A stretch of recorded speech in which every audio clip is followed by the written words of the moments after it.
Oh, it's live, Hal. Sorry. We will ban you from the Summerfest. Right here in the Silverdome. Jeff Harvey. And I have half the brain that you do.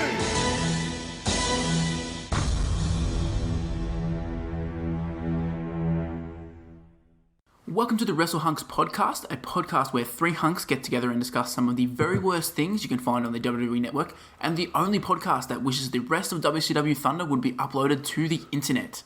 I'm your host, the Mordecai of Microphone, Brandon Marlow, and as always, I'm joined by the hunkiest hunk, Brody Price. Happy Cinco de Mayo. Is that actually today? It was yesterday, but yeah, close enough. Well, yeah, happy sink full of mayonnaise to all of the mayonnaise enthusiasts out there. Exactly. I'm also joined by the IMDb of wrestling, Nathan Marlow. Happy Sin Cara Day. You say Sin Cara, that's a coincidence. I was actually doing a bit of research about Sin Cara last night. That's kind of weird. Proceed. I was catching up on Wrestling Dontaku from New Japan, and Dragon Lee was wrestling, and they're like, oh, he did something where it was like, oh, like, called it Mystico, and I'm like, oh, Sin Cara used to be called Mystico. And then they were saying he was related to him, it was his brother. I'm like, what? And I looked it up, and it's just the Mystico that replaced Sin Cara after he went to WWE, so it wasn't even the real Sin Cara. But yeah, Sin Cara, according to his Wikipedia, based on the photo they have there, he looks real flabby these days. He's got a bit of the Cass, big Cass about him, so poor fella. Is that Sin Cara Azul or Sin Cara Negro? Oh, that's Azul, obviously. Negro is still kicking around WWE, I think. Did he get let go yet? Probably not. I mean, he's had like a decade-long run in the WWE almost at this point, so good on him.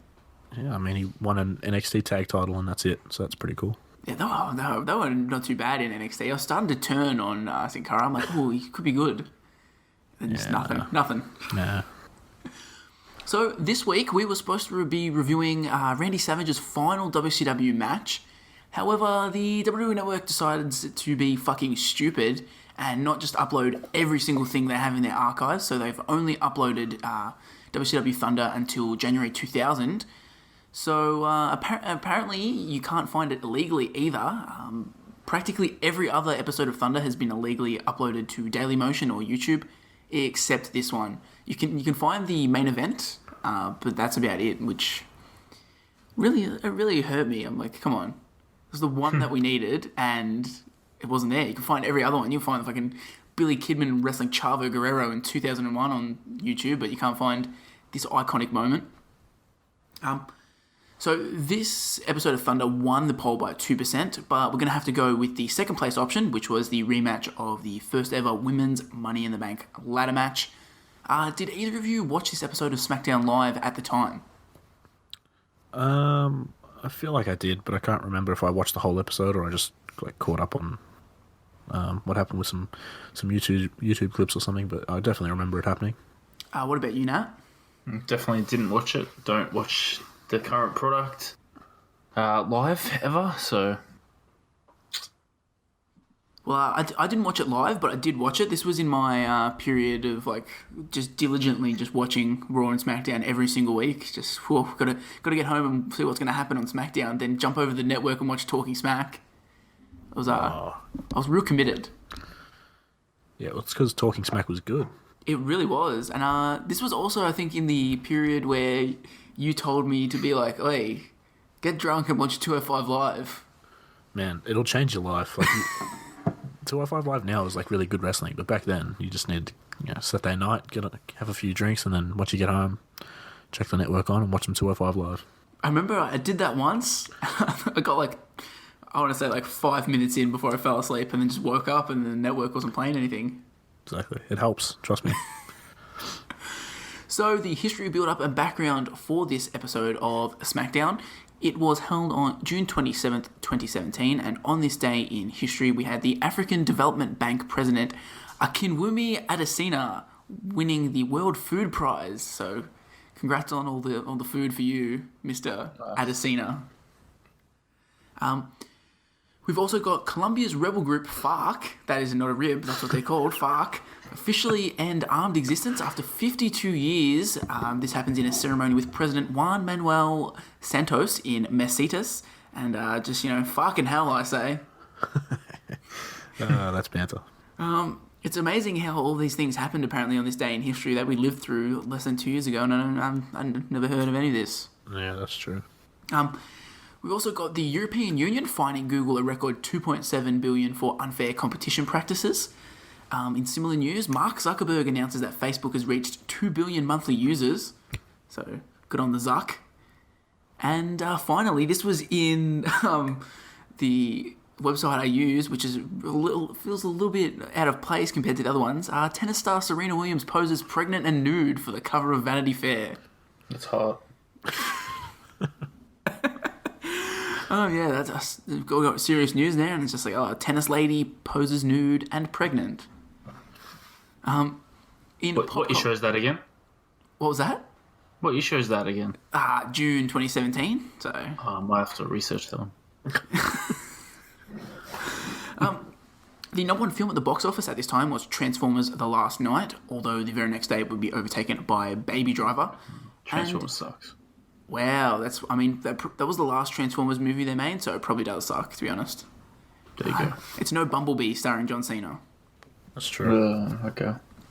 In more important news, the top song on the charts was Despacito by Louis Fonsi and Daddy Yankee, featuring Justin Bieber.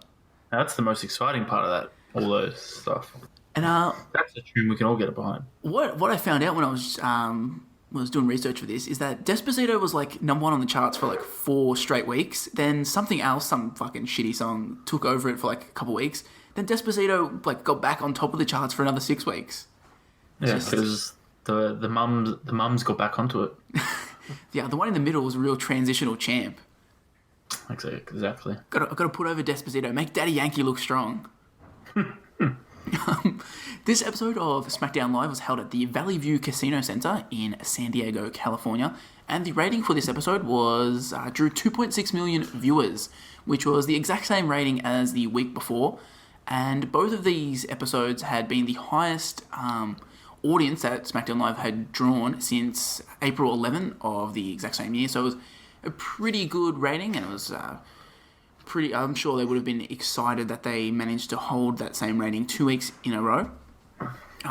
Obviously, this show, as this show features a Money in the Bank rematch, it obviously takes place in the aftermath of the 2017 installment of the Money in the Bank pay-per-view, which was actually SmackDown exclusive. The feud heading into this show, we had it headlined by Jinder Mahal and Randy Orton. At Backlash, Jinder Mahal defeated Randy Orton to win his first WWE Championship with help from the Singh brothers. On the following episode of SmackDown, Mahal held a Punjabi-style celebration while Commissioner Shane McMahon announced that Orton had invoked his championship rematch for Money in the Bank. On the final SmackDown before Money in the Bank, Mahal with the Singh brothers came out and berated Orton. As Orton's music played, the Singh brothers went to the ramp to stop him, but Orton snuck up from behind and hit Mahal with an RKO before escaping through the crowd. We've also got the Naomi and Lana feud.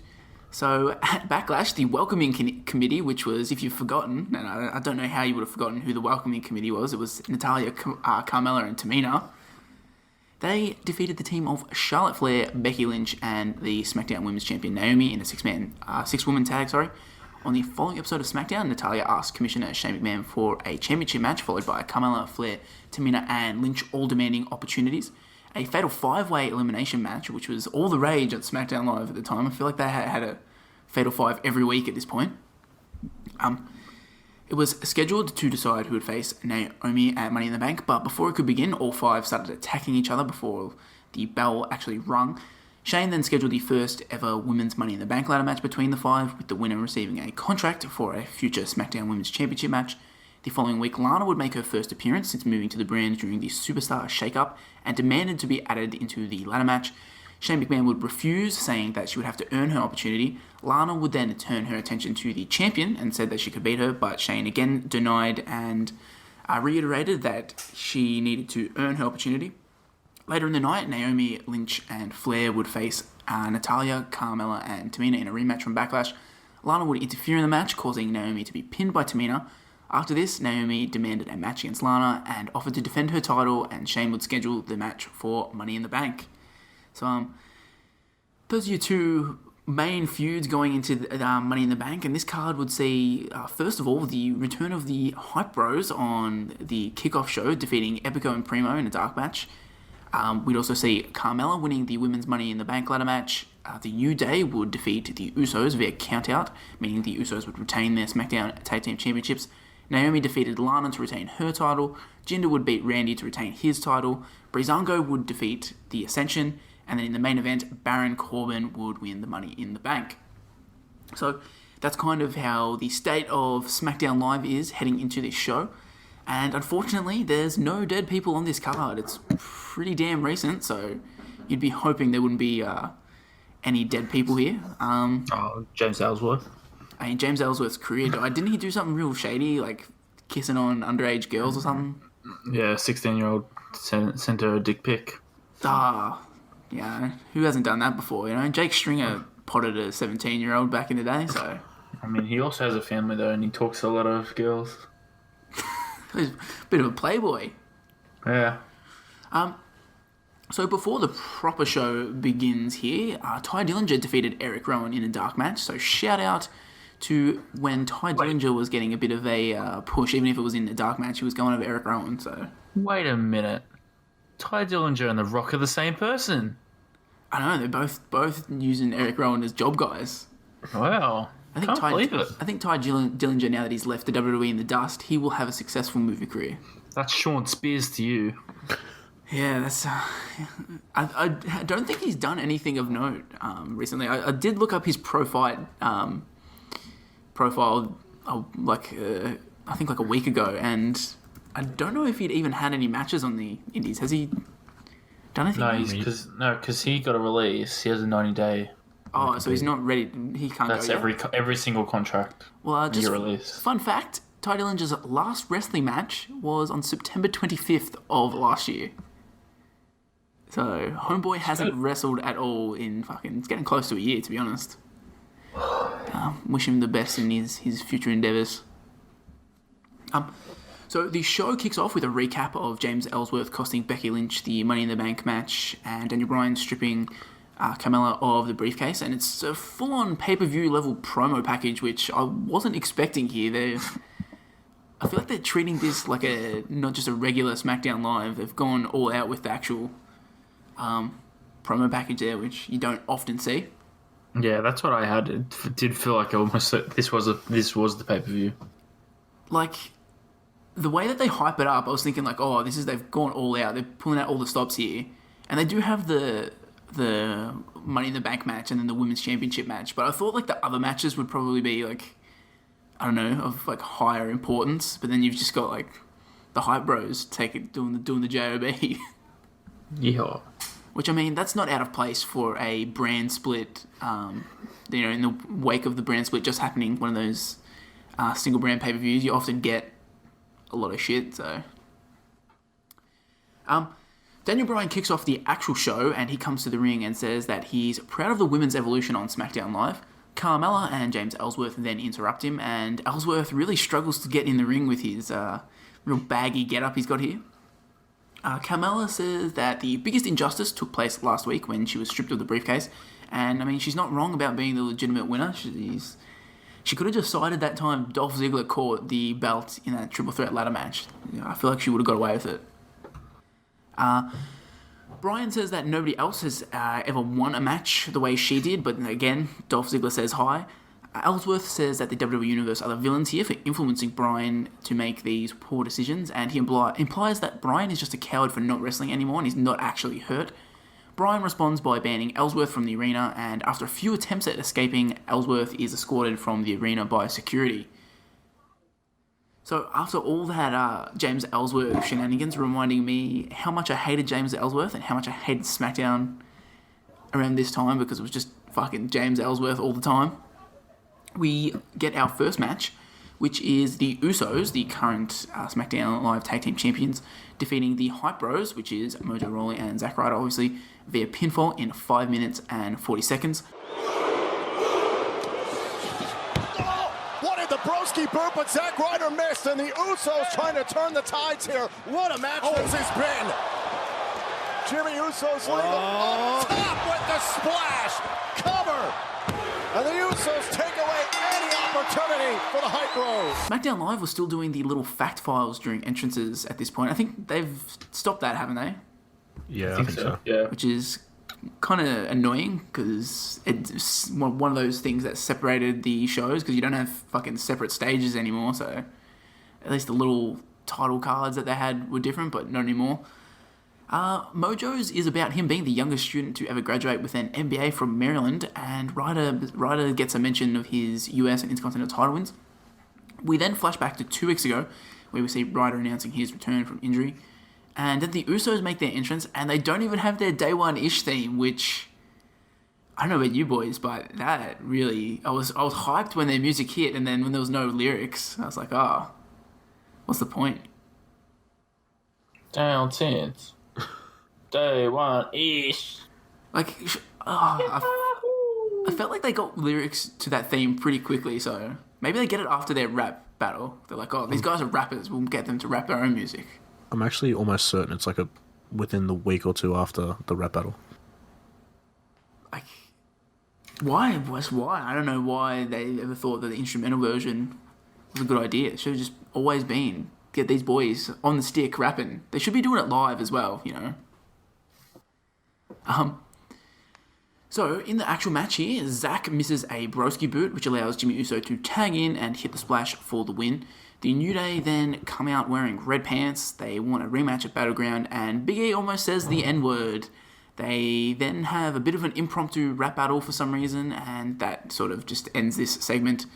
What did you guys think of the first up match here on SmackDown Live? I thought the match wasn't too bad, but it sort of just made no sense. Like, I don't know if you mentioned it there, but it's like straight after they cut back from the commercial is the finish, like almost immediately after. So, yeah, that was a bit weird. I just have here that we don't get hype, we stay hyped. So obviously, hey, the crowd was hyped for that. Yeah, when Mojo does his "he ain't hype" thing, they sort of chant it back, which is nice. And I just have here for Brandon that the Usos still the greatest tag team in the world back then, and they still are now. So, well, I mean, can't compete. It's been well documented that I'm in a heated feud with the Young Bucks, but still, in June 2017, the Young Bucks were the best tag team in the world. No, I mean, come on. The reason the Usos are the best is because they stay on top. Unlike the Bucks, what are they doing these days? Good They're point a there. T-shirt company, bro. Wrestling in bingo halls and such. I don't even know if they're wrestling. I haven't seen them wrestle for months. I mean, Yeah. AEW is struggling so hard to promote Double or Nothing. They had to go to an indie that was having Shannon Moore headline it, and they had to beg Shannon Moore. They said, Shannon Moore, please promote our main event. And he graciously said, okay. Okay. He's a good guy. Did you guys know that when Kenny and Jericho had that thing at that indie, that was Shannon Moore was there? No, I didn't really look much into it. I didn't get a hard on, mate. I think he was on Kenny Omega's side because I saw Jericho beating him up. So, shout out to Shannon Moore. Nat, what did you think of the match? I felt like it was starting to pick up, and then they went to commercial, and it ended, really. I think we're all here for the promo after the match, and that Hulk Hogan, we coming for you, Uso. It was pretty average match, and it was sucked that it went to commercial. Yeah, I think it's pretty obvious a few times throughout the show that they're kind of having to rush things along to fit in the almost 30-minute match that they have in the main event. So you end up getting weird things like this. Like, I thought the match was okay, but yeah, as you mentioned, the finish is just so bizarre. They literally cut to commercial, and as soon as we cut back, it immediately ends. Like, I thought it was real weird that we don't even get to see why Mojo isn't around to sort of break up the pin. I don't know, it just felt really off. Just in general, fuck, I hated the Hype Bros. I think... Oh, come on. I mean, more accurately, I hate Mojo Rawley. So, I was always going to hate the Hype Bros, but Mojo yelling, he ain't hype, I really think that could have been the next yes chant, but unfortunately, he's got a different gimmick, so we'll never see if that would have truly taken off. People in different sporting stadiums around just yelling, he ain't hype. I'm like, yeah. He re-debuted on main event. I know, that's when you're really getting a good push, is when you re-debut on main event.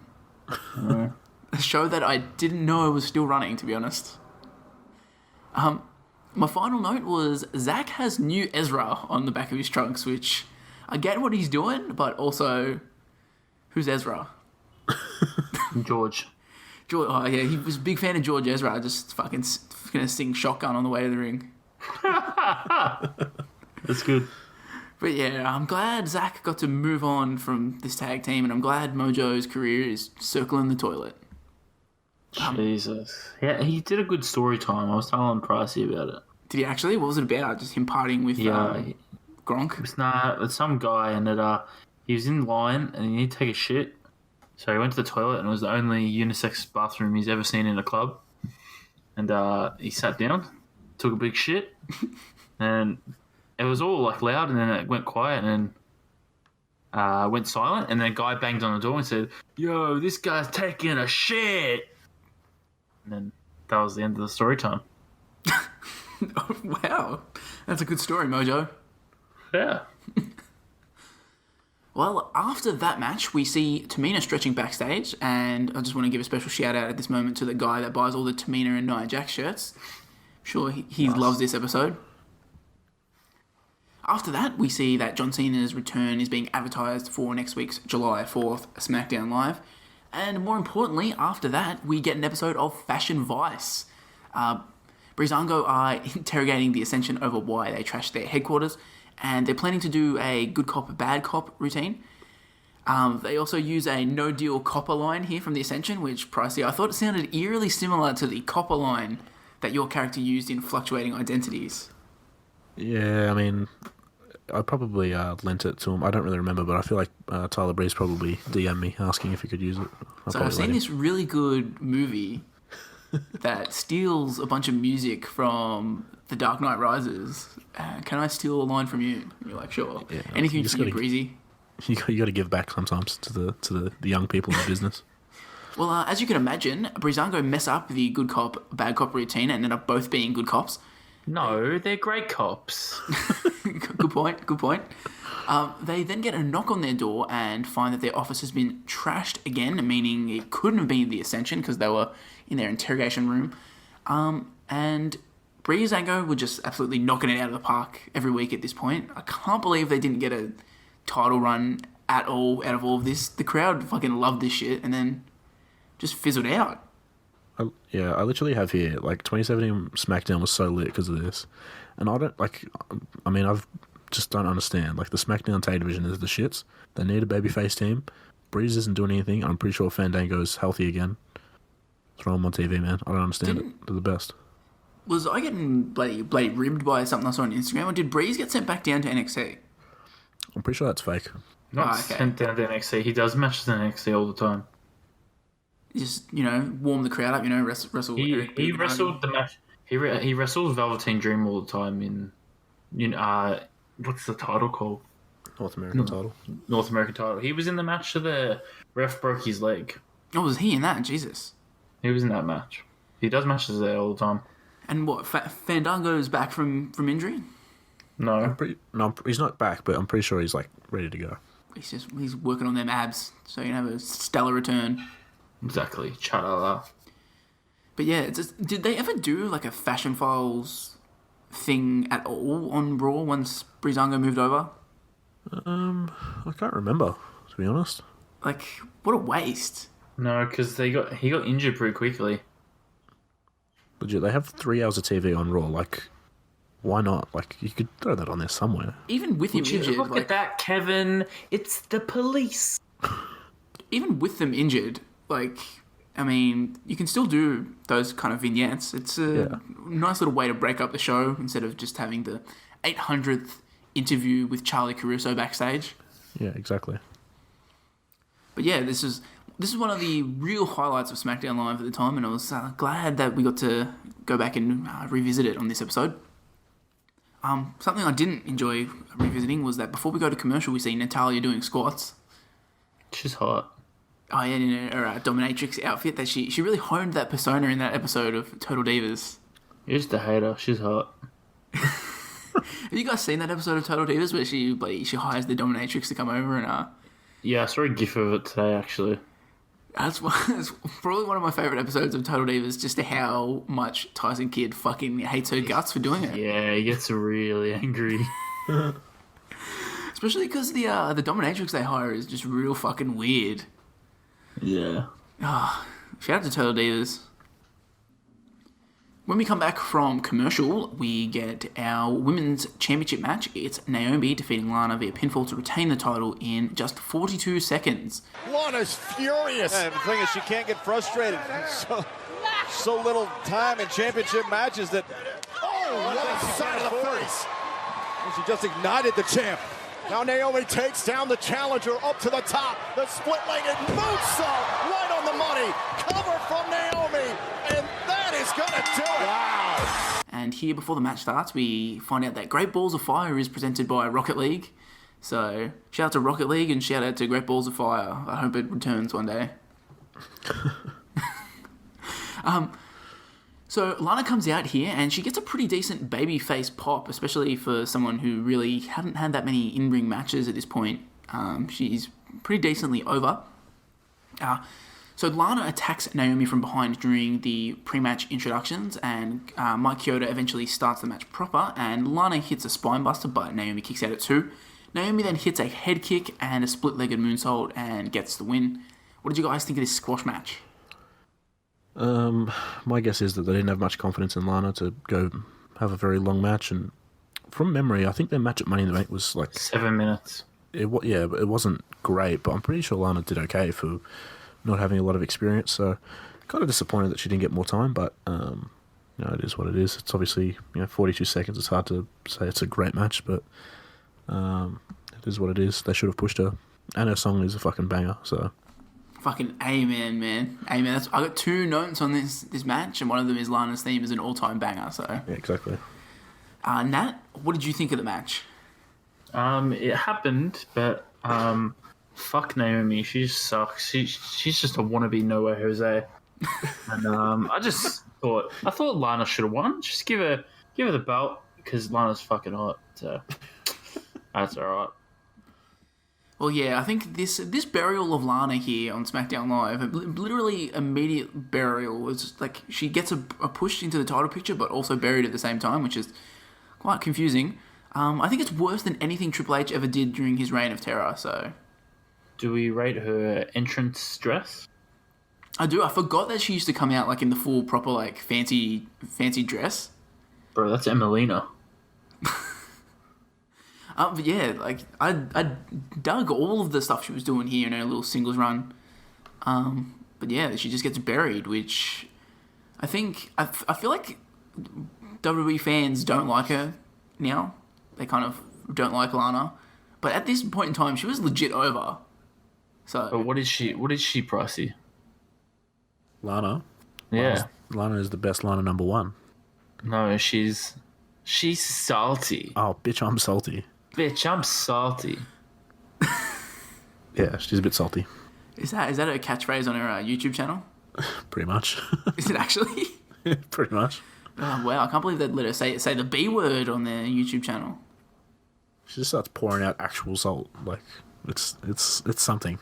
Oh, that's great. It sounds like one of them True Long Island Story skits that Zack Ryder would do. It's not as funny as I'm trying to get over, to be honest. Yeah, it really isn't. And Zack did it first about fucking like 10 years ago at this point, so it's Exactly, kind of copying him. You can draw money. I think my only note here is that Naomi crumping for her entrance. Got nothing on Eve Torres, so you're just a poor man's Eve Torres. Like, how can I get behind you? You do a split leg moonsault, cool. Fucking Johnny Impact does that. Nothing original about this Naomi lady. Exactly. So after this match, if you can call it that, Dasha interviews Becky Lynch, and Becky is just wearing some snowboarding goggles on her head and doesn't really say anything of importance, so good on her. She's really just irrelevant at this point in time, but I'm sure she'll go on to good things, this Becky Lynch fella. Where's my title? After this, we get the Shakespeare of Song just in the ring, and Aiden English is just I'm voice of an Shakespeare angel. of song, the Mozart of melody. The Beethoven of baritone. I hear voices. I did it perfect. I didn't realize that like Aiden English had joined the chat. That was something.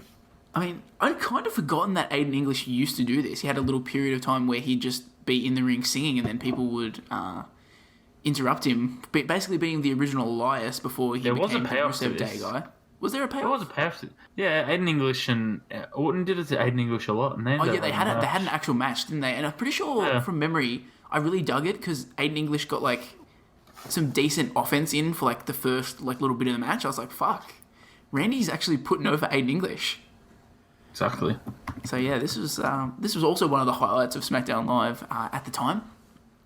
So Randy Orton does interrupt Aiden English here, but then we cut to commercial awkwardly, and when we come back, Randy is sitting on a chair in the ring, and apparently in the break, Randy RKO'd Aiden English.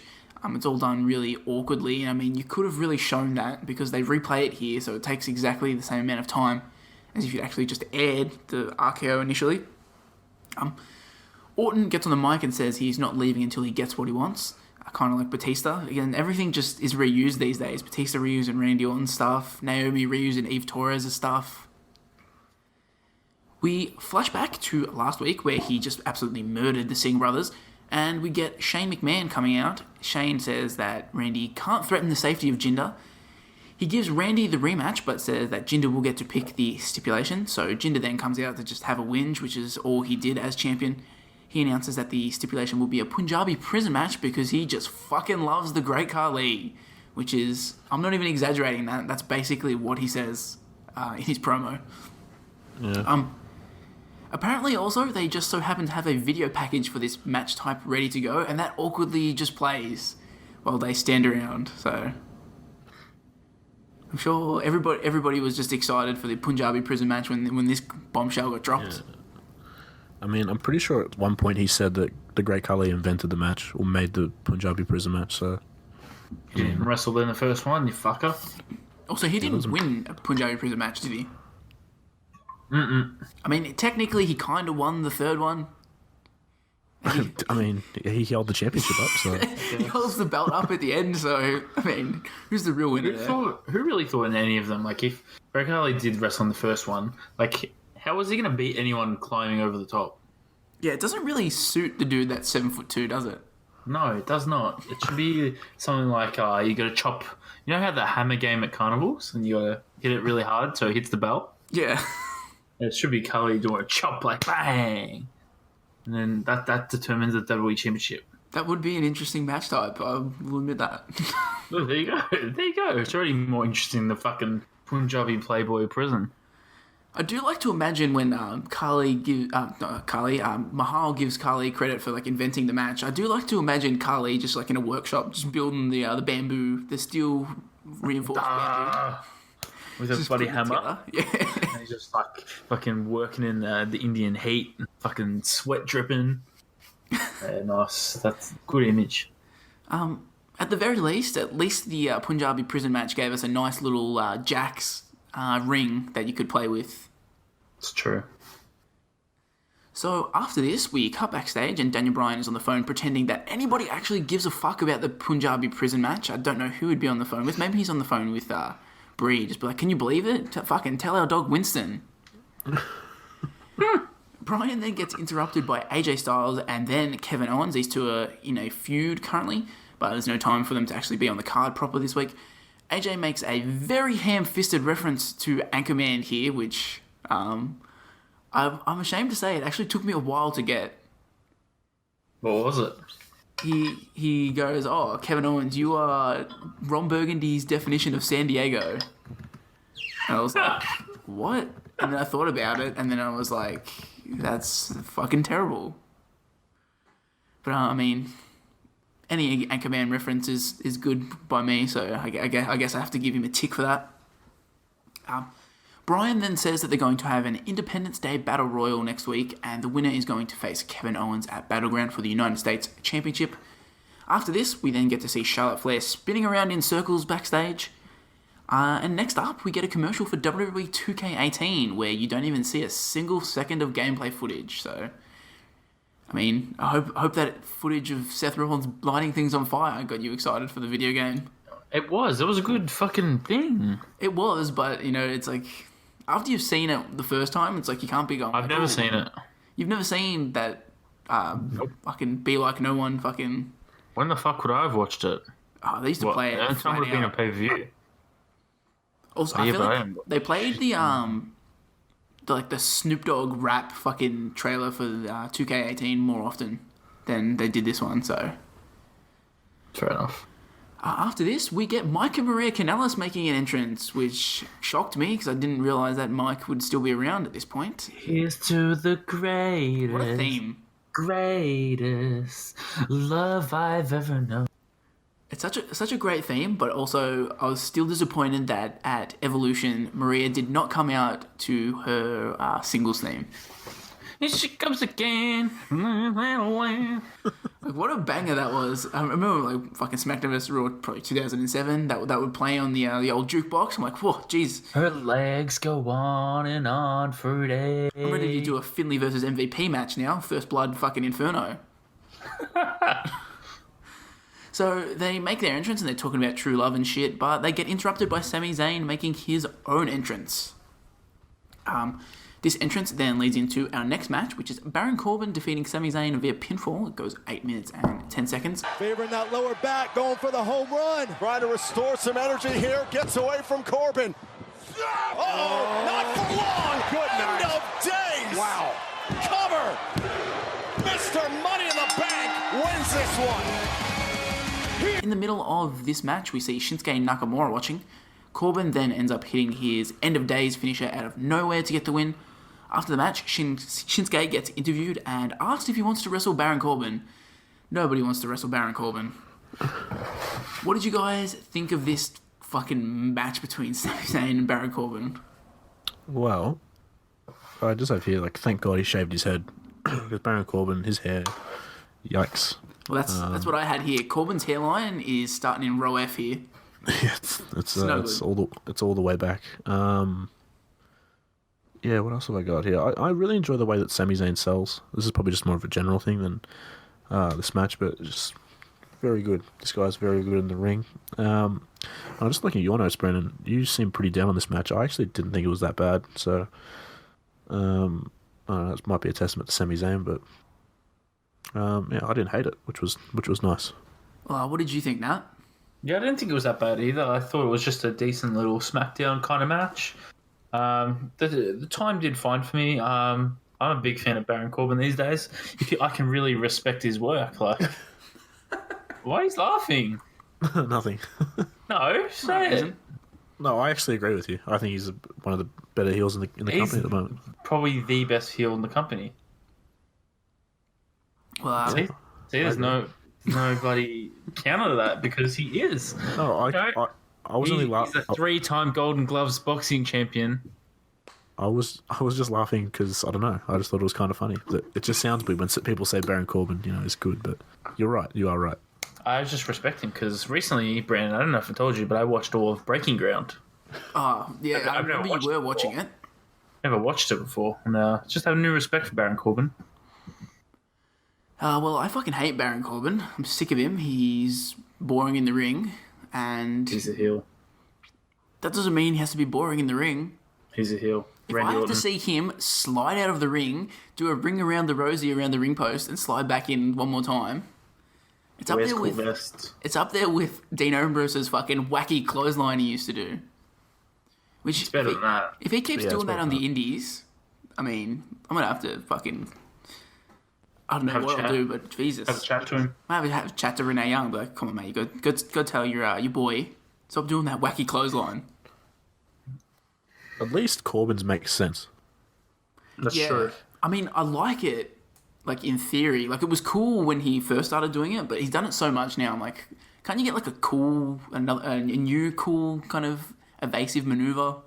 To be fair, Corbin has some of the best, like, the coolest moves in his moveset. Like End of days and deep six. And, the deep six. They're pretty lit moves, to be honest. It's just unfortunate that he has a dog shit look. If he shaved his head at this point, and he wasn't wearing those stupid vests and the button-up shirt, peak Baron Corbin. Like, he's got his fucking bad hairline, so he had to shave his head, and then he can't show his stomach because he's got his weird fucking belly button that's fucking takes up half his stomach. Just... I think the root of the problem is that you don't like his belly button. And he really is. It looks like it's going to eat me. I think the root of the problem is that you hate wrestling. I hate women's wrestling and Baron Corbin. No, you hate all wrestling. You hate heels. You want everyone to be. You want everyone to be fucking kitty. You want everyone to be fucking baby faces when they should all be fucking heels. No, I enjoy a good heel. I enjoyed the Spirit Squad back in the day. They were heels. Oh yeah, you enjoyed them. I remember you would say to me, "Oh, their trampoline is stupid. What the fuck are they doing?" I was like, "That's bullshit." You know who had a good trampoline? Sin Cara, and he was a fucking babyface. Trampolines are for baby faces only.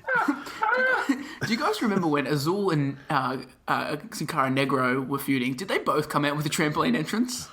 I hope so. Yeah, but one was blue and one was negro. Also, did they come out to the same entrance music? Yes. What a weird match that would have been when they had their pay-per-view match. Oh, but yeah, back on the topic at hand, Baron Corbin is doo-doo, and nothing remotely remarkable happens in this match. Yeah. I mean, I think I'm a little bit biased here because I didn't like this feud when it happened at the time. So, like, being 2 years later, it's not going to be interesting, so... I didn't even know they feuded. I couldn't really remember it. Yeah, they did have... When Sami Zayn had his fucking unremarkable run on SmackDown, they interacted for a bit before Baron Corbin would waste his Money in the Bank chance. Only thing I remember from this year of SmackDown is Fashion Files and the Usos are the best tag team in the world. So. I mean, those are the important things, you know? Yeah, exactly. So we move on here, and after the commercial break, we find out that there's going to be a rap battle between the Usos and the New Day next week, which, I mean, shout out to all the rap fans.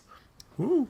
Pricey and I were talking before we started recording that, before you jumped into the chat here, and we were thinking that you definitely watched the rap battle after you finished watching this. Can you confirm or deny that? I can deny that. I did not. I just turned it off. I had to go shopping, so... if I didn't have to go shopping, yes, I would have watched it. You know me too well. Exactly. I was like, this is... And I would have written it down line for line and come on here and spit it. When I saw that they were having the rap battle the next week, I'm like, well, this reeks of Nat jumping to the next episode and watching that specifically and nothing else. Yeah. But yeah, we've got the main event next up, and I'm assuming you've got trivia, Nat. I haven't spoken to you about it, so I'm just going to say it's time for Nat's trivia. Well, fuck. It's now time for Nat's Tamina is Thick trivia.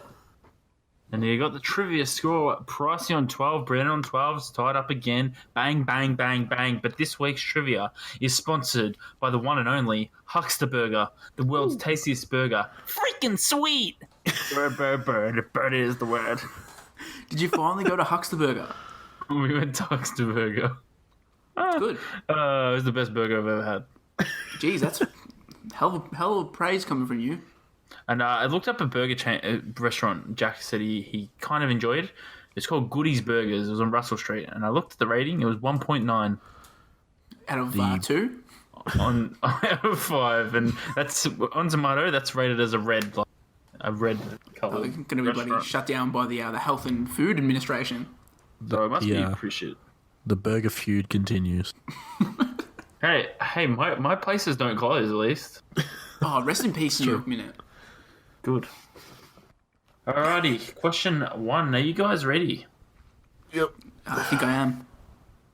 Test your buzzers. Oh, I'm only joking. Alright, question 1. Who was in the last ladder match in WWE? What? Who was in the last ladder match in WWE? What, the last ladder match that's been held? Yeah. Oh, okay. That makes more sense. Becky Lynch, Asuka, and Charlotte? Incorrect. Fuck. Oh, do you mean just ladder match? That doesn't count? Ooh. Oh, can I have another go? Does NXT count? I feel like there's an NXT ladder match. NXT does count. I'm drawing a blank here, but I feel like was on NXT. Price, if you can get it, go jump in. Elias and Bobby Lashley? Oh my god, you got it. Oh, gross. That match The sucked. guitar on a stick match. The best part about that, Brandon, is I rocked up to your place late, so I missed it. So I didn't have to sit through that. Oh, that was terrible. It wasn't even. You didn't even get to use it when you grabbed it down. It was pointless. Hello, I'm Elias, and this is question 2. Who won SmackDown's Money in the Bank in 2010? Rey Mysterio. Incorrect. Kane. Yep, correct. Damn it. Did Bray ever win a Money in the Bank? No, he was the champion that got cashed in on. Yeah, I was about to say that was the same night he got cashed in on. So you're on the right line there. Potato. No one says potato. What a dumb saying. Question 3. Who has held the Money in the Bank briefcase for the longest time? Were Were you going to say Mysterio? I was gonna say Mr. Kennedy, but I don't think that's true. Definitely not. I'm gonna say Carmella. Correct. Yeah. Oof. And she actually beat Edge by 7 days. Jesus, Edge is the 280? second longest. Yeah, well, remember how long Edge had it? He won it at WrestleMania 21 and then held it to New Year's Revolution. For some reason, I kept thinking Jack Swagger, but I'm like, no, Jack Swagger's one of the least. Cashed in the next pay-per-view. Yeah. No, it was the Before next it. SmackDown, wasn't it? Maybe next SmackDown, yeah. 1 sec. Bang. Alright, question 4. Of the 2 women's cash-ins, how many won the title? Both. But well Bang. Bang, bang, bang. played. Nice. Good areas. And which lovely ladies were they, Brandon? Oh, Alexa Bliss and Carmella. Oh, he keeps up with his women's wrestling. The top talent. Reluctantly. He's a big fan. The top talent, he says. Hey, I'm a big fan of A Moment of Bliss, except for when A Moment of Bliss is just her announcing people who are going to be in a match. What? It's good. I prefer it when EC3's on it, That's true. because that means EC3 is getting TV time, which is hard to come by these days. Question 5. Which 2 superstars have the most appearances in Money in the Bank? I'm going to say... Oof. This is a good question. Yeah, it's a really good Thanks. question. Thanks, mate. I'm going to say Randy Orton and Kofi Kingston, maybe? I'm going to say incorrect. Oof. One of the names is correct. Ooh. Can I go Kofi and... Jesus. I don't... Oh, no. Kane? Correct. Really? Bang, bang, bang, bang, bang. Noted ladder match specialist Kane. That's exactly right. He's a sneaky guy. He's just always in those ladder matches. Yeah, well, you know what they say. Question 6. They do say that. Because the one after question 6 is question 7. Alright, question 6. Closest answer wins. How old is Mr. Kennedy? 37. 38? I don't know. Well, Brody wins. It's 43. Wow, he's an old boy. What an old man. Jeez. Is he like older than AJ Styles? Yeah. Jesus, Mr. Kennedy, real vet of this industry. Jeez, don't say that again. Now we're up to question 7. Closest answer wins. How many kids does Tamina have? 4. Oh, I thought that might have been right. He seemed very confident. He's a big Tamina fan, so I'll go Maybe it is, with... maybe it's not. I'll go 2. It's 2. What? I thought she had a shit ton. And I feel like... I swear I found out once, like, she had, like, 5 kids or something, and I was like, wow, how did she find time to pop those out? And I was like, oh, she's injured every second week. That makes sense. Well, this is turning into a bit of landslide. Brody's on 6, Brandon, you're on 1. I can come back. Yeah, you can. Question 8. How many times has the TNA World Championship been won from the Feast or Fired? I'm going to say 0. I'm gonna say Incorrect. 2. Incorrect. That wasn't a close sense win. There was 1. Who was that? Was that Curry Man? Didn't bother to look that one up, but that was from 7 matches. So if Feast or Fired, it's either you get fired or nothing happens. It might have been. Did EC3 ever win the TNA Championship? Because I feel like Dixie did some shenanigans. Maybe. I don't know. Maybe they all had one big orgy. Them two and Drake Maverick. All that matters is that Curry Man got fired every single time. Every single time. And Chavo got fired one time we were watching. Oh, EC3 got fired from Feast or Fight in 2018. Nice. True. Very true. Question 9. Are you ready? Yep. On this day, John Wall was trying to get which former Pacers player to come to Washington? Paul George. Correct. Ding, ding, ding. He just made it publicly known that he wanted to trade for him. If you want an update on the Feast or Fight man to win the belt, it was Drew Galloway. There you go. So, Wonder what he's doing these days. Other people that have challenged for the heavyweight title from us are Eli Drake, Austin Aries, everybody's favourite, Gunner, Samoa Joe, Hernandez, Scott Steiner. All the big names. Hernandez. Question 10. Who's my pick for this year's Women's Money in the Bank? Dana Brooke, 100%. Dana Brooke. Correct. What kind of fucking question is that? Listen to Wrestle Hunks Weekly and you'd know I'm fucking sucking her nipples. Bro. Dana Brooke is a dipshit. I love Dana Brooke, so don't talk shit about her. She's going to win the Money in the Bank. She's good on the mic. And I've got a little bonus question. Obviously, Brandon, you can't come back, but what's the score? Well, the score is Brody on 7, Brandon on 2. So I'm going to make this one for 4 points. So, bonus question. What is the Mrs. Dad's name? George. God damn it. Well, that brings Brody to 11 points.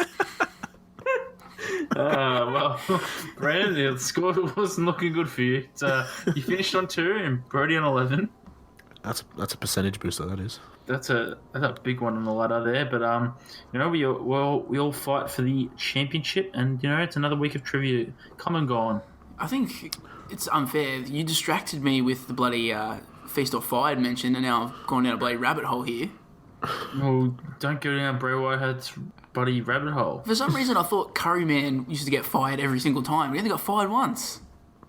Maybe they always replayed it. Senshi got fired, which was low-key.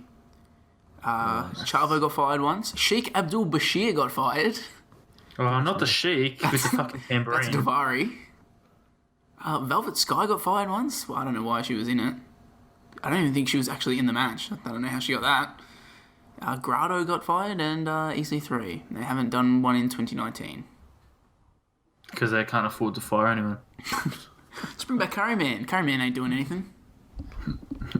Who was Curry Man? Was it Daniels? Daniels, yeah. He's just fucking gallivanting around in China. I'm sure he could come in as Curry Man and just be like, oh, I'm fired again. Oh, okay. That's the end of trivia, boys. Well, with the end of trivia, that means we are up to the main event, which is the whole reason we're watching this show. It's Carmella defeating Becky Lynch, Charlotte Flair, Natalya, and Tamina to win the Money in the Bank ladder match for a second time. It goes 24 minutes and 28 seconds, and for some reason, Meltzer doesn't rate it. So, Meltzer is the true hater of women's wrestling. I mean, it's a SmackDown. Yeah, he rates weekly show matches all the time. I feel like this wasn't that good. He gave Roman Reigns match 4 stars on Raw one time, and I was like, oh, cool. This Becky Lynch having enough to suck it up. Could have blown out her leg. Just a few more knee right there. Look at her. She barely climbed the ladder. Just a few more moments. Oh, and a steel chair. No disqualification. Oh.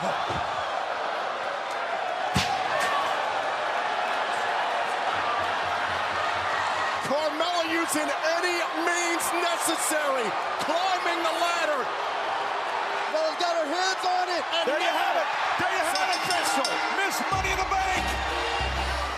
So there's a whole lot going on in this match, as you can imagine. It's a Money in the Bank ladder match. So there's a lot to recap here. At the start of the match, Carmella grabs a ladder and immediately tries to grab the contract, but all of the competitors soon realise this and take her out. Becky hits a Beck Exploder on Natalya and then Charlotte. Tamina hits a terrible-looking Superfly Murderer Splash on Becky. Charlotte and Tamina awkwardly fight over the ladder, which almost allows Becky to climb up it and grab the briefcase. Everybody except Carmella ends up falling off a ladder, which allows Carmella to have a free shot at the briefcase. She takes about 5 hours to set it up, and then once she reaches the top, she fumbles around with the case like an idiot. Eventually, the rest of the women come back in, lift up the ladder, and move it away from the case. Don't even dump her out. They just lightly place the ladder on the ground. Carmella ends up hitting a bad crossbody off it onto Natalya and Becky.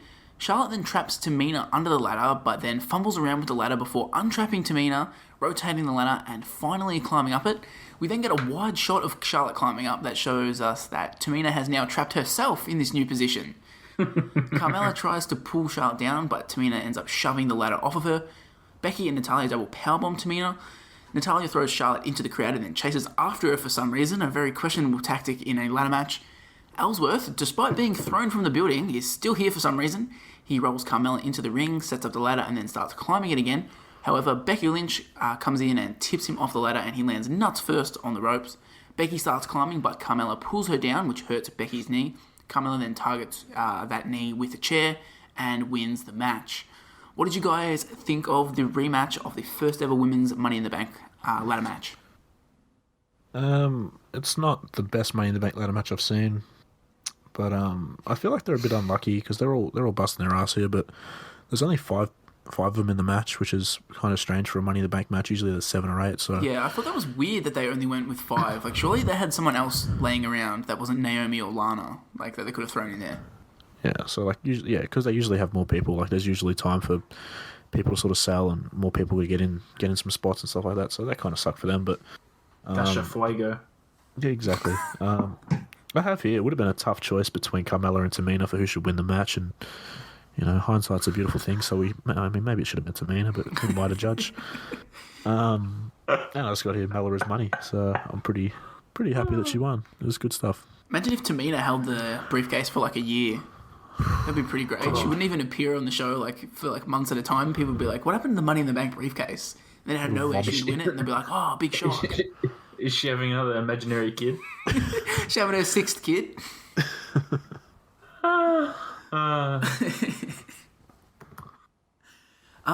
Nat, what did you think of the match here? I thought the match was okay, and for a ladder match, you don't really want to say it's just okay. I mean, they put a lot on the line when they got. Take a note from Bruce Pritchard's notebook, and you would say, "Bless their little hearts." And they tried their best, but there's some really awkward looking spots, and I think at times the match just didn't work, and it seemed like somehow this match was just thrown together when they knew about it a week in advance. But you know, the right person won because Mella is money. Yeah, I'm in agreement. This isn't a great Money in the Bank match. I thought it was devoid of any real innovative or even interesting ladder spots for the most part. And I thought just in general, it's a very basic-ass ladder match. Not something I would have expected to see being put on in 2017, especially with the talent that's in this match. There are quite a few talented women in here, so I was expecting a fair bit more. I thought it was full of botches and just extremely clumsy and awkward spots. The Tamina having to trap herself under the ladder is the one that just takes the cake. Yeah, it's pretty bad. And just in general, there's a whole bunch of times where one of the women will have a chance to go after the briefcase, and they'll just spend so long fumbling around with the ladder to buy time. It just comes off as real awkward and not great viewing. I think that's another thing with if they had more people, they wouldn't have to have that as well, Brandon. With the time and that, they could have had more people running in and shit like that. So yeah, so it's just all round, it's not great. Meltzer, I think, if I remember from the match card I posted earlier, gave it 3.5 stars to the first actual one, and I don't really remember that.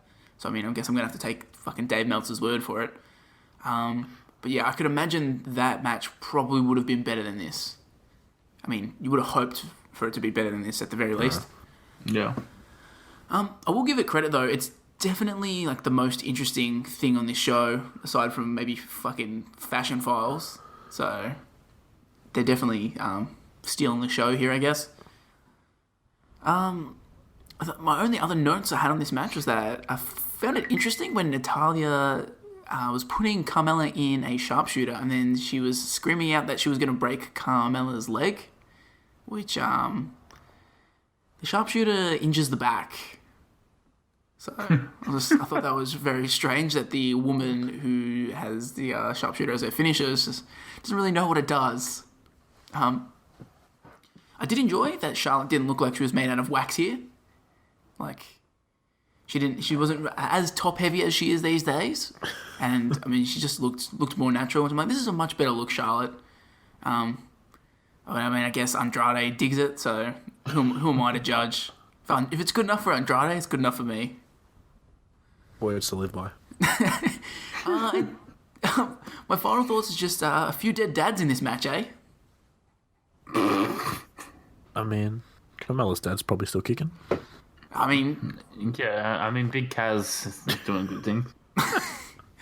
I mean, Ric Flair got killed by Batista. And then obviously... Give me what I want. Bloody the Anvil's dead, and bloody Jimmy Snuka got what was coming to him. Jesus. He's a fucking murderer. Do they refer to Tamina as Tamina Snuka these days? No, it's just Tamina. Definitely not. Do you reckon they do that just because like her dad murdered that person? Yeah, 100%. Do you reckon she still loves her dad? Yes. I'm gonna DM her. Do you still love your dad? She didn't fucking. He didn't murder her. No, but he still murdered someone. Yeah, but he was probably loving to her. To who? The person he murdered? No, it's Tamina, you fucker. That happened in like the 80s or the 70s. I'm gonna Google, was Jimmy Snuka a good dad? I just typed in, was Jimmy Snuka, and my related suggestions here, was Jimmy Snuka related to The Rock? Was Jimmy Snuka in Over the Top? Not sure what that is. Is Jimmy Snuka alive? Oh, fuck, I hope not. Was Jimmy Snuka a good dad? This isn't really helping. Fuck, it just come up with his Wikipedia page saying cause of death, terminal neurological illness. He was only 73. He could have fooled me. He looked like he was 103. Oh, Jesus. Yeah, he murdered a person. Yeah, fair enough. Yeah, any other thoughts on the main event Money in the Bank ladder match here? The next year they have, I'm pretty sure they have 8 in the women's Money in the Bank ladder match, and I'm pretty sure it tears it up. So, yeah, they just got the short straw of these ladies here. Yeah, they did the right thing by making Money in the Bank co-branded and making both superstars women eligible, which is much better than just being like, oh, for some reason the Raw superstars don't get to do Money in the Bank this year. So, thanks. Exactly. Any final thoughts from you, Nat? No, not really. Well, we are done for this episode of SmackDown Live. So I've got to ask you guys, what did you think was the best match or segment of the night? I thought the best segment would have been the Fashion Files. Love that shit. That's one of my favourite things. I'm going to say it's one of the funniest segments I've ever watched. It's pretty good. They're just so good together. Best match. I probably enjoyed Sami Zayn Corbin a bit more than this, the main event. So oh, cool. Wow. Well, I'll go with that. Real Baron Corbin mark fest in here. Yeah, hit him with that EOD. Nat, what did you think? Yeah, I got to go for the match. I got to go for the Money in the Bank segment. I'll say the same. That's one of the funniest things I've ever watched. Because I haven't really watched any of this Fashion File stuff. Because I never watched SmackDown back then. We should binge. Let's binge watch Fashion Files. There's got to be a compilation somewhere of just all of them from start to finish. Yeah. You know that meme? It's like just you. It's 2007. You Call of Duty, nothing but time. Yeah. It's just me, Pricey, me 24 buddy, my slab of Singer buddy Thailand beer, and nothing but time. Oh yeah, I think we're in unanimous agreement that the Fashion File segment is the best just segment of the night. And I think best match for me was the main event.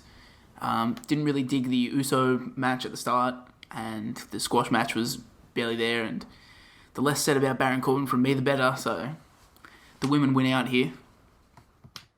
On the flip side, what did we think was the worst match or segment of the night? The worst match... Probably Lana and Naomi. Just because it was a squash and it sort of hurt Lana's push. And the segment, I mean, I didn't really care for watching Jinder. I think we can all agree that the worst part of SmackDown in 2017 was the fact that Jinder was the champion. So Take that back. I'll probably go with that. Sorry, bro. Take that back for our Indian viewers. Hey, man, come on. They all know that Great Khali is the greatest Indian superstar ever. That's fair enough. And Tiger Ali Singh, Exactly. even though he's Canadian. Nat, what were your thoughts? Yeah, I don't want to just say the worst match was the Lana match, but it kind of is. But if I have to say another one, I'm going to say the Hype Bros and Usos, just because the timing just did not work at all, and the commercial break just killed it. Yeah, you make a good point there. I think, personally, I thought the worst match was probably Baron Corbin one. I'll go with Lana and Naomi, just because it made me real mad that they'd buried Lana for seemingly no reason. Yeah, it just didn't really make sense for them to do that. It wasn't a happy Lana day. Least favourite segment? Maybe the opener with fucking James Ellsworth. Didn't really want him on my screen. I was just, dreading all the Ellsworth stuff going on. So We should watch Ellsworth versus AJ Styles in a ladder match. Let's not. And I'm just doing some Jimmy Snuka research here because, why not? Because you can. It's the important stuff. When he was hanging out with Nancy, the lady he killed, who I'm pretty sure he was dating, he was still married at the time to Sharon Snuka. He didn't get divorced until 1999, and that murder took place in '83. Nice. So, We stand a good Christian boy. What a scumbag. Also, Tamina was born in 1978, so she was just a young 3-year-old when her dad Fuck, started she's old. murdering. Also, I forgot that fucking Deuce is her brother. She's 40. She's 41. She's 41. But Oh, God. Wikipedia says citation needed, so it could be made up. But yeah, more importantly, Deuce and Tamina are siblings. I never really put that together. I mean, imagine if Tamina was Sherry. Oh my god, could you imagine if Deuce came back to manage Tamina? She would be women's champion. Tamina in those small skirts and rollerblades. That sounds like a recipe for success. I'm all about cool. So, what are our overall thoughts on this episode of SmackDown Live? It flew by. It was easy to watch, so it wasn't horrible. It's definitely not the worst thing I've ever watched, but some of the matches, like the first two matches, weren't great, so room for improvement. And make Kofi Kingston your champion. This is 2017 Pricey talking to whoever booked SmackDown. So, what were your thoughts, Nat? Yeah, I definitely enjoyed I got to the probably the pay-per-view promo-esque at the start. And I thought, I'm in for a good one here. And I think I went a little bit downhill from there. It wasn't as good as they made it out to be, I think. But, it's probably it's better than the average SmackDown, I think. Just maybe we should get rid of the Lana match and just replace it with Fashion Files. 40 more seconds. Yeah, I did kind of enjoy this SmackDown Live. I thought at the time it was pretty hit and miss with how they utilised their time. They're under a lot of time pressure. They have to leave out certain storylines each week. But yeah, I thought it wasn't too bad. I think if they just fix up the finish to the Usos Hype Bros match and maybe didn't just fucking job out Lana, I would have said this was a pretty good SmackDown Live. But yeah, it was solid. I kind of expected more, having a Money in the Bank match in the main event, but I've definitely watched much worse episodes of WWE Weekly programming, so it gets a thumbs up from me. So that's all for this episode of SmackDown Live. The aftermath of this event would see the following week, Bryan would again ban Ellsworth from the arena, fine him $10,000, suspend him for 30 days, and said that if Ellsworth were to break these rules, Carmella would be stripped of the briefcase again. Way longer down the line, as Nat mentioned in the trivia, Carmella would successfully cash in her briefcase on the April 10th, 2018 episode of SmackDown. She would defeat champion Charlotte Flair, who had just been attacked by the debuting Iconics. And prior to this victory, she'd actually had 2 unsuccessful attempts at cashing in the briefcase. Lana would receive one more rematch on the July 4th episode of SmackDown Live, but again would fail to defeat Naomi. Randy Orton and Jinder Mahal would go on to have a god-awful Punjabi prison match. Baron Corbin would cash in his Money in the Bank contract on the August 15 episode of SmackDown during a match between John Cena and Jinder Mahal. As soon as the match started, he would attack John Cena, which allowed Mahal to roll him up for the victory, making Corbin the 3rd wrestler to fail to win a title upon cash-in. The next SmackDown pay-per-view was Battleground on July 23. This was the final ever Battleground pay-per-view, and it was replaced in 2019 by the far superior Stomping Grounds. You boys excited for the first ever Stomping Grounds? Oh, I don't know how we're going to... It's probably going to be better than WrestleMania, you would have thought. That didn't make much sense. That doesn't make sense. You said the final ever Battleground. Then you said it was replaced in 2019. It was replaced by a better ground, a Stomping Ground. But what about 2018? This was the last one, wasn't it? Did 2018 have a Battleground? I don't know, but how did it replace it if it was 2 years later? It just took a year off to rehab, fill up its injuries. Great bars of fire! The injuries that were inflicted by the Punjabi prison match. Oh, also, we didn't talk about the Great Balls of Fire pack. They had a later promo for it. We did. Brandon mentioned that. So the card for Money in the Bank, in the kickoff show, we've already seen Ty Dillon just go down the toilet. Aiden English defeats him in the dark match here. And then we've got the New Day defeating the Usos to win the SmackDown Tag Team Championships. Shinsuke defeats Baron Corbin via DQ. Natalya defeats Becky Lynch, Charlotte, Flair, Lana, and Tamina in a Fatal 5-Way with Naomi on commentary, which sounds delightful. Oh, Fatal 5-Way commentary match. Kevin Owens defeats AJ Styles to retain the United States Championship. John Cena defeats Rusev in a flag match that I didn't realise was a thing. I remember that. Sami Zayn defeats Mike Kanellis in probably his only ever pay-per-view match on a main card. And finally, we have Jinder Mahal defeating Randy Orton in 27 minutes and 37 seconds in a Punjabi prison match to retain the WWE World Heavyweight Championship. And Meltzer gives this 3/4 of a star. So, you send the fans home happy. Went 27 and a half minutes. Wow. Yeah, it was a long boy. I barely remember this pay-per-view, except for the Great Khali's random return in the main event. I know we watched this together. It just screams mediocre. Dude, I'm pretty sure did you call that or something? You said like Great Khali's going to come out or something. Yeah, I said in the middle of it, because it's 27 minutes, so there's a lot of downtime, especially when they're like, open the fucking gate, and then it closes after a minute. I'm just like, hey, they should make fucking Great Khali come out. And then it happened, and I was like, no, I didn't mean this seriously. But yeah, I really don't remember anything about this show. I feel like I went into a coma after the opening tag match, and then woke up for the main event. Yeah, and I completely forgot there was a flag match until you just read it out then, so... I do vaguely remember Sami Zayn and Mike Kanellis. Yeah, because I feel like I remember thinking that Mike Kanellis should have won. But... Yeah, I was thinking Mike Kanellis could really be something here. I was excited for him to join WWE, and then that just fucking fizzled out before it even got going. Didn't it? Have you ever seen this pay-per-view, Nat? I feel like you would have been, was it 2017? Were you still in high school then?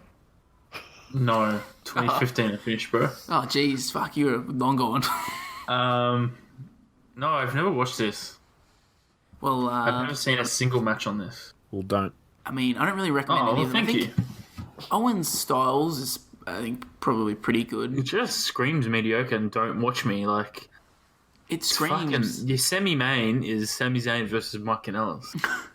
It screams typical single-branded pay-per-view from 2017. Look, just let's compare All In. That fucking semi-main event was Kenny Omega versus Pentagon. And then you got here, Sami Zayn versus Mike Kanellis. Yeah, but who the fuck is Pentagon? We have Mike Kanellis. The Mike Kanellis. 205 Live's own Mike Kanellis. This is the greatest. What does Pentagon do? Just wrestle in the Blade bingo halls? That's true, and their fans sit on their hands. Whereas Mike Kanellis, the whole crowd get on their feet and just scream when he comes out with his fucking... They scream, "This is the greatest." But yeah, that's Battlegrounds, and that's basically it for this episode. Thanks for listening to the Wrestle Hunks Podcast. You can find the show on Twitter and Instagram at Wrestle Hunks Pod. I'm on Twitter as @SauceMarlow. Pricey is on Twitter as @EvilBrodyPrice. And Nat is on Twitter as @NathMarlow. You can also find the show on iTunes, Stitcher, YouTube, Spotify, all those good services. And feel free to give us a rating. This brings us to the part of the podcast where we each suggest something for us to watch next week. And we then chuck it into a viewer poll that gets decided during the week.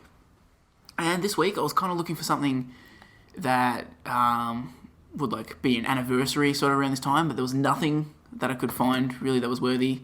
So I just decided to do a Control F on the Google Doc of ideas that I have and type in May, and it came up with WCW Mayhem from 2000. Jesus. Unfortunately, I thought, surely this took place in May. No, it took place in November, so... Close enough. Unfortunate, but... It's a great card nonetheless. There are 3 duds on this card. 3 Count have a match here, except Helms isn't teaming with 3 Count here. It's a tag, like a triple threat tag. Helms isn't with them, so that's unfortunate. And the main event is the, illustrious and really rare straitjacket steel cage match, which I'm not entirely sure what that is, but it's held between Scott Steiner and Booker T.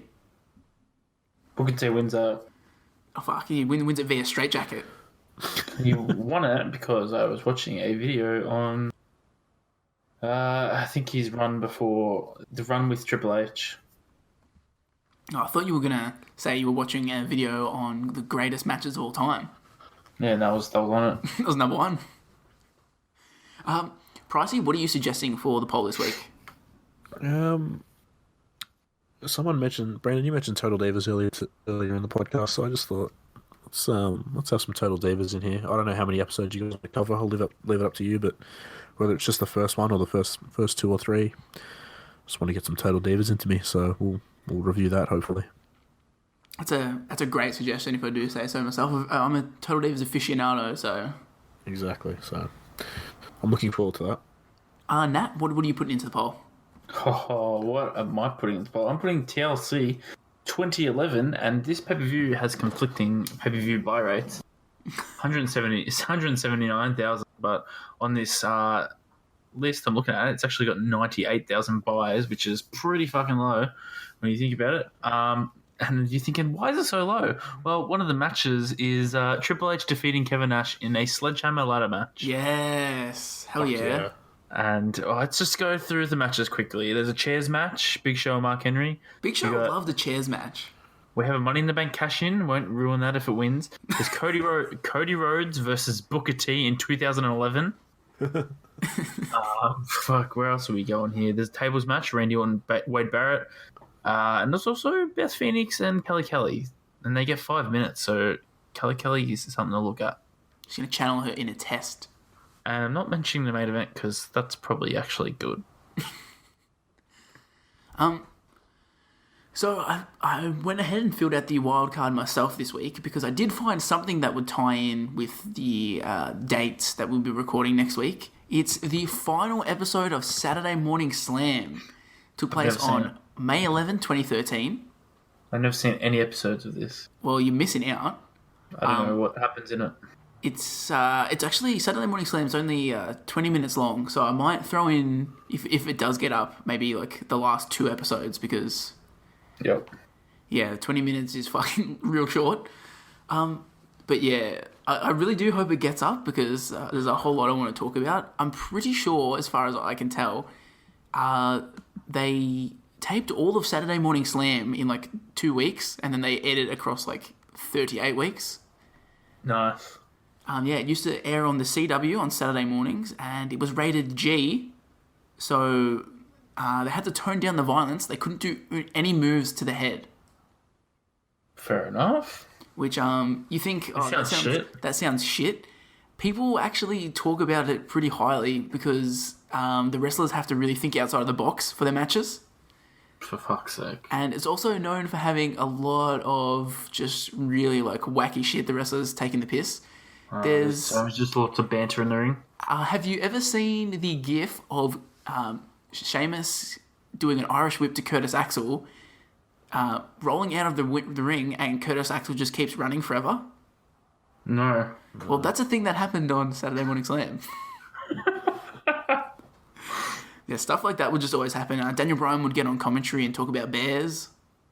Nice. Oh, that's where that was. That's good stuff. That was one of the features of Saturday Morning Slam. Each episode would have a different superstar on commentary with Josh Matthews, I think. So yeah. Is this on the network? It's not on the network, but this episode is on YouTube. I've got it saved in my watch later in case it does get up. Okay. I think basically every episode of Saturday Morning Slam is up in fucking pretty good quality, so... I'll take it. So yeah, I hope it gets up because it's some fucking real weird shit. But yeah, that does us for this episode. Do you boys have any final words before we sign off? No, I don't think so. What about you, Nat? Take care, spike your hair. Dana Brooke is gonna win again. Again? Yep, she's on a winning streak. Well, I'm happy for her. As Dana Brooke would say, that's all for this week. Stay hunky. No, she wouldn't. She said she had a flex appeal. Does she still do a cool flip when she makes her entrance? Fuck yeah, she does. Oh, hell yeah. Never change that, Dana. She's hot as fuck. That's pretty hot. Did you ever see Dana Brooke's character model in, I think it was 2K18 or 17? Yeah, it's bad. It's terrible. It's not great. She looks scary.